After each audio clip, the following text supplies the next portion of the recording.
बंटी जहागीरदार हत्या प्रकरण. लोकेशन पुरवणारे 2 संशयित पोलिसांच्या ताब्यात. मोबाईलवरून रिअल टाइम माहिती दिल्याचा संशय. बंटी जहागीरदार हत्या प्रकरणात पोलीस तपासाला महत्त्वपूर्ण यश मिळालं असून हत्येच्या दिवशी बंटी जहागीरदार कुठे आहे याची माहिती आरोपींना मोबाईलवरून पुरवणारे 2 संशयित पोलिसांनी ताब्यात घेतले आहे. 31 डिसेंबर रोजी सायंकाळच्या सुमारास एका अंत्यविधीहून परत असताना बंटी जहागीरदार यांच्यावर गोळीबार करण्यात आला होता. या घटनेत त्यांचा मृत्यू झाला. या प्रकरणातील प्रत्यक्ष गोळीबार करणारे दोघे आरोपी यापूर्वीच अटकेत आहेत. मात्र तपासादरम्यान हल्लेखोरांना बंटी जहागीरदारच्या हालचालींबाबत सतत माहिती पुरवली जात असल्याचे उघडकीस आलं.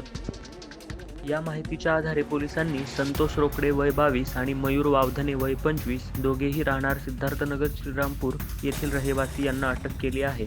दोघांनाही श्रीरामपूर येथील प्रथम वर्ग न्याय दंडाधिकाऱ्यासमोर हजर करण्यात आलं असता 6 जानेवारीपर्यंत पोलीस कोठडीही सुनावण्यात आली आहे.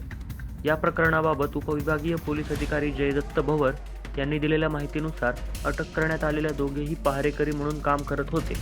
बंटी जहागीरदार कुठे आहेत, कोणत्या वेळेवर कुठे जाणार आहेत याची रिअल टाइम माहिती गोळीबार करणाऱ्या आरोपींपर्यंत पोहोचवण्याचं काम त्यांना केल्याचा संशय आहे. तपासादरम्यान या दोघांची झडती घेतली असता 3 सिम कार्डसह वैयक्तिक मोबाईल फोन आणि एक अतिरिक्त मोबाईल फोन पोलिसांनी जप्त केला आहे. या मोबाईलचे कॉल डिटेल रेकॉर्ड CDR तपासल्यानंतर या संशयितांनी हत्याकांडात नेमकी कोणती भूमिका बजावली हे अधिक स्पष्ट होण्याची शक्यता पोलिसांनी व्यक्त केली आहे. दरम्यान या संपूर्ण प्रकरणाचा तपास वेगाने सुरू असून हत्याकांडात सहभागी असलेल्या इतर व्यक्तीचाही शोध घेतला जात आहे.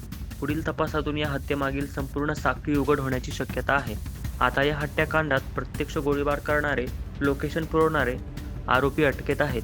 मात्र या संपूर्ण कटाचा खरा सूत्रधार कोण, लोकेशनची माहिती कुणाचा सांगण्यावरून आणि किती दिवस दिली जात होती, या कटात आणखी कोणी सहभागी आहे का आणि मोबाईल CDR तपासून कोणती मोठी नावे समोर येणार का हे बघावं लागेल.